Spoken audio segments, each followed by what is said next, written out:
мен ойын ойнаймыз балдар. Дүкенге барамыз ya барлығымыз. Барлығымыз анамызбен, әкемізбен дүкенге барамыз.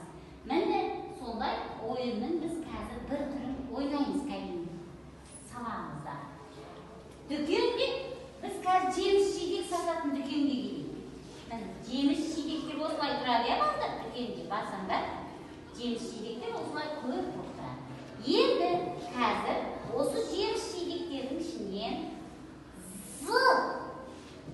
деген дыбыс кездессе, біз ол жемісті сатып аламыз. Дүкенге келіп тұр, Нұргелді. Енді мына жердегі жемістердің атын атап шығамыз, Нұргелді. Пияз, алмұрт, алма, өрік, пияз, ананас, Дұрыс.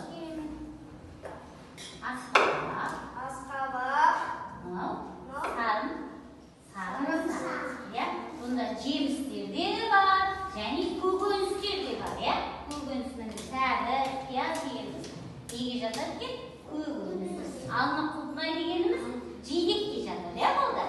Ал енді Нұргелді, сіз не сатып алдыңыз келеді бұл жерде? Пияз сатып алғым келеді. Енді сізге бір шартым бар. Сіз сатып алу үшін маған осы жерде з дыбысы кездесетін жемістерді немесе көкөністерді айтыңызшы. Пияз дейді, дұрыс па балдар? Пияз дұрыс айтады. Ал мына жерден өзіміз қалаған затымызды ала қойыңыз. Қайсысын қалайсыз? Алма, қолын көтеріп балдарға көрсетіп қойды. Міне алма сатып алды Нұргелді. Енді тақтаға назар аударамыз. Мына жерде жаңағы тағы да суреттер тұр. Бұл суреттерді мен сендерге әдейіліп қойғам. Енді осы суреттердің атын атайықшы.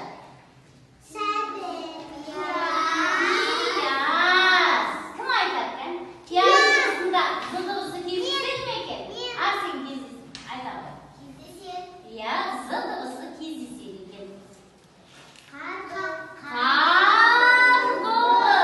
Қарбыз сөзінде з дыбысы кездеседі ма? Иә, з дыбысы айта ғой. Қарбыз. З дыбысы кездесіп тұр. Қай жағында кездесіп тұр? Соңында. Келесі.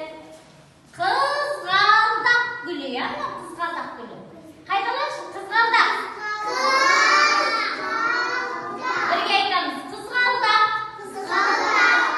З дыбысы кездесіп тұр ма?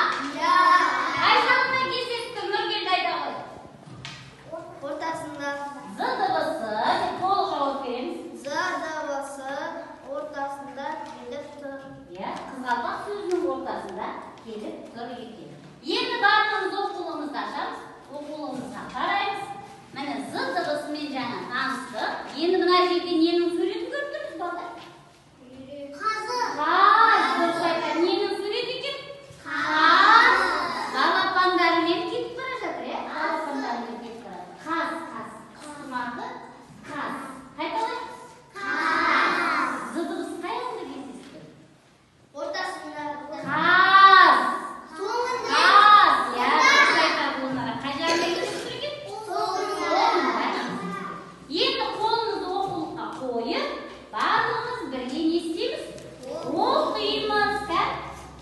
Енді жазу дәптерімізді ашып, з дыбысын жазайық. Дәптерімізді ашып